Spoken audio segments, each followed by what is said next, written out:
Be your best, be happy, believe. Hi, I'm Mark from Ellesmere College, and today I'd like to read you a story called Olive Stays In. It's written by Jade Maitre and is published by the Storyberries website. You can find the full link and information in the description below. And I'd like to thank the website for giving me permission to read this story to you today. Now, I'm not going to be reading this story alone.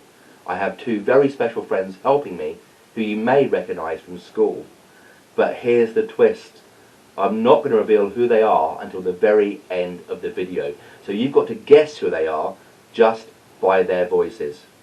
Are you ready for this? Are you ready for this? Let's do it. One day, Olive's school was closed. And Olive was surprised because it didn't seem like anything was wrong. Most of the kids were the same as they'd always been, happy, healthy, and having fun. They were studying asteroids at school, and Olive loved asteroids. So she just couldn't understand it when Mum and Dad told her that school was closed. What does this all mean?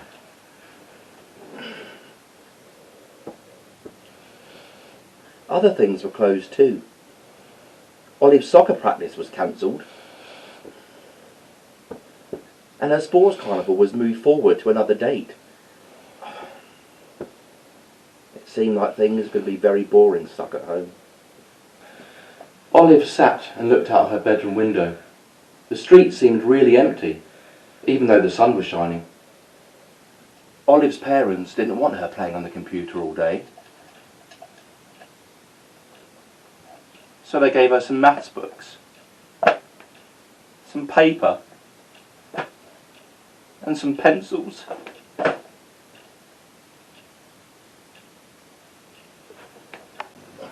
Olive didn't feel like doing maths, so she decided to draw a picture of how she was feeling instead. It was a little dark and cloudy, maybe a little sad, but perhaps a little lonely too. When her father saw the picture she had drawn, he took a seat beside her. What's up? People all over the world are getting sick. Is this why they're staying at home? Were they going to get sick too? Some people are getting sick around the world, yes. Dad gave Olive a big hug. But Olive wasn't staying at home because she was going to be sick. Olive was staying at home. So everyone can work together and try not to spread the disease between us. Spread the disease? How does going to school spread the disease? Going to school doesn't spread the disease. It's just a place where lots of people come together in a very small space.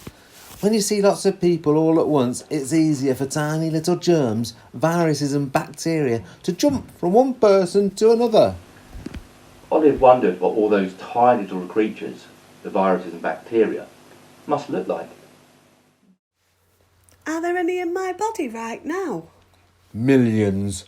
Some are good bacteria though, like the bacteria in our stomach, which helps us digest food. Some don't make us sick at all, but others can, and it's these ones that we want to stop from spreading. When you are sick, our bodies sometimes help those little viruses and bacteria to go between people. When you sneeze, for example, it shoots out the viruses and bacteria into the air, and then if someone comes along, they can breathe that in. Or if your nose is running, the viruses and bacteria live in what comes out of your nose. If you blow your nose into a tissue and someone else has to put a tissue in the bin for you, the germs in the tissue can go from your nose to someone else's fingers and then can enter their body too. But if they go from my body to someone else's, does that mean I'm not sick anymore? The thing about germs is that while they're very tiny, they like to multiply, which is when they can do their damage. They're like guests at a party who eat all the food and make a mess. The best place for them to multiply is in a nice warm body like yours or mine. But if they're so small, how can we make sure they don't travel between people? If we can't see them, how can we keep them away? Are there any things they don't like? The easiest thing is to wash your hands. Wash them every time you come in from outside and wash them well. Washing your hands removes those little germs and washes them down the sink. Do you want to come now and I can show you how to wash your hands? Olive thought that was a great idea, so they went to wash their hands.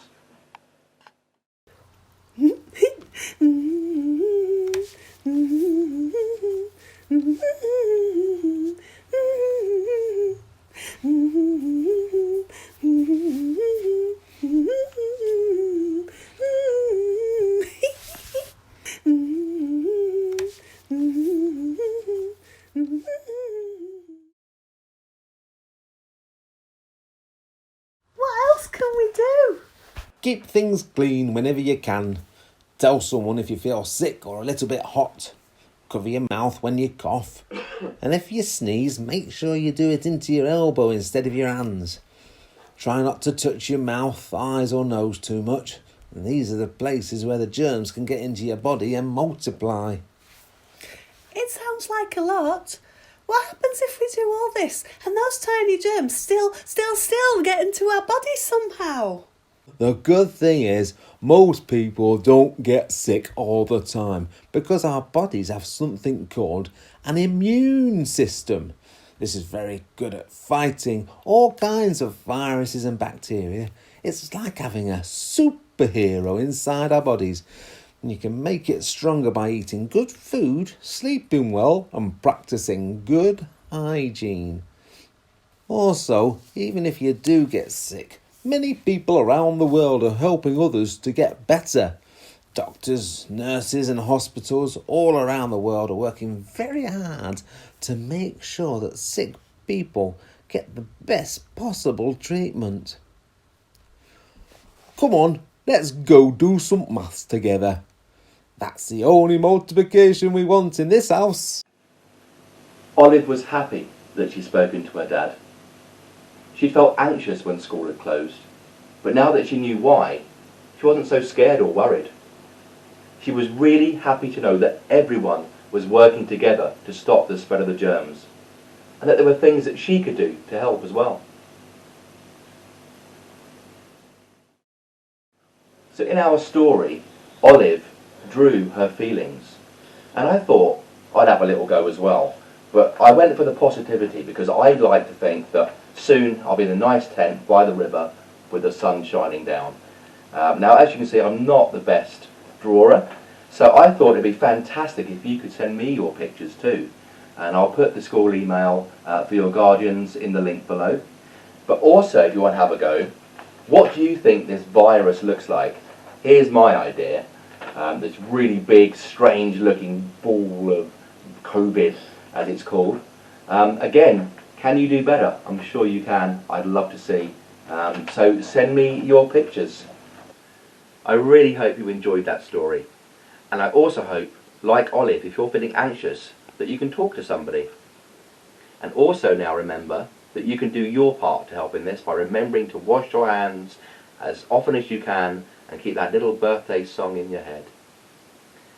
Now, I'm also hoping that many of you do send me these pictures. What do you think the viruses look like?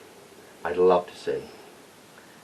Now, have you guessed who played Olive in our little story and who played Dad? Well, I can now reveal. You ready? Olive was played by Claire and Dad was played by Dave. Hi. Okay, how many of you got that? Let me know in the emails you send or in the comments below in the video.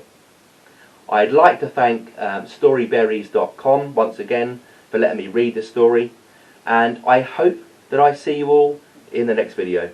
Bye for now. Say bye, Scruff. Be your best